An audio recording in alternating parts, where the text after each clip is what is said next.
podcast Olim. Des gens, des savoir-faire, des histoires, des paysages. La série de podcasts qui vous transporte à la découverte du Haut-Limousin. Vous êtes juste à l'heure pour la rencontre avec les habitants immobiles et silencieux du Dora. Nelly Carmazol et Aurélie Pécou, animatrices à l'Office de tourisme du Pays du Haut-Limousin. Nous avons programmé pour vous des rendez-vous afin que vous puissiez faire leur connaissance. Aujourd'hui, allons à la rencontre de celle qui oriente. Je subis le soleil de plomb, la pluie, la neige et les tempêtes. Mais mon bras ne bouge pas d'un pouce. Tu te demandes pourquoi je joue au jeu de la statue ? À l'époque, lorsque je me suis installée en haut de cette fontaine, il en venait du monde odorat. Je me rappelle le bruit que faisaient les sabots des chevaux, les klaxons des premières automobiles et celui de la locomotive. Toute cette modernité.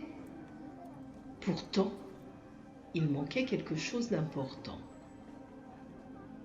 Si l'abbé n'était pas intervenu, la situation aurait pu durer encore longtemps. Sans oublier Monsieur et Madame Robert Lapeyrière. Grâce à eux, l'eau court en centre-ville. Mais je ne suis pas la seule ici. Il y a aussi Jeanne et Clément. Celle qui oriente est au sommet de la plus grande fontaine de la ville, une œuvre du sculpteur Pierre-Amédée Brouillet. Cette femme représenterait la ville du Dora, couronnée de ses fortifications. D'un bras, elle indique la direction de Pierre Blanche, située à quelques kilomètres à Saint-Ouen-sur-Gartempe, et à ses pieds, un bas-relief immortalise Jeanne et Clément. Elle vous parle d'une époque, la fin des années 1800.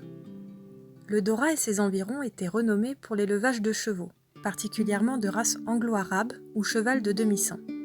Une école de dressage pouvait répondre aux besoins de l'armée française et de la cavalerie, notamment durant la guerre de 1870.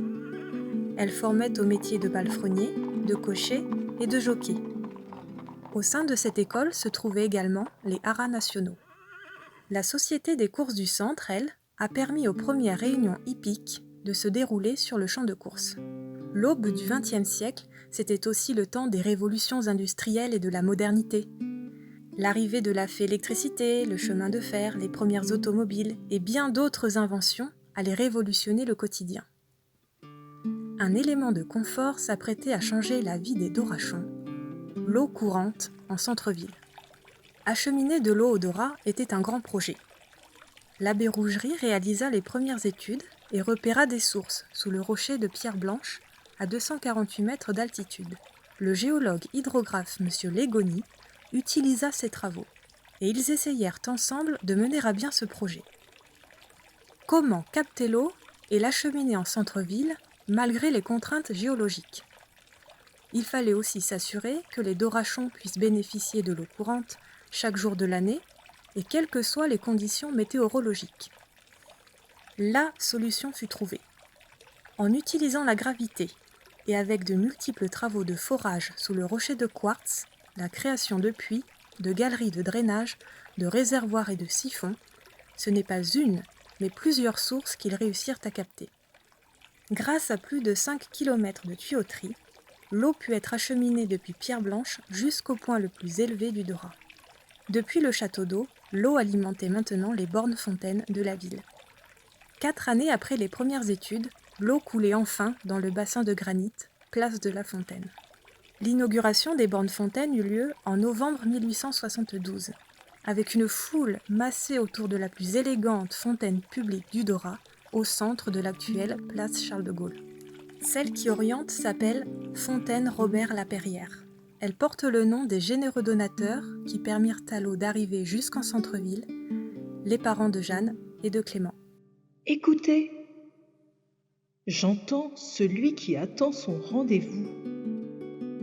Il me dit qu'il souhaite vous rencontrer la semaine prochaine, place Saint-Jean.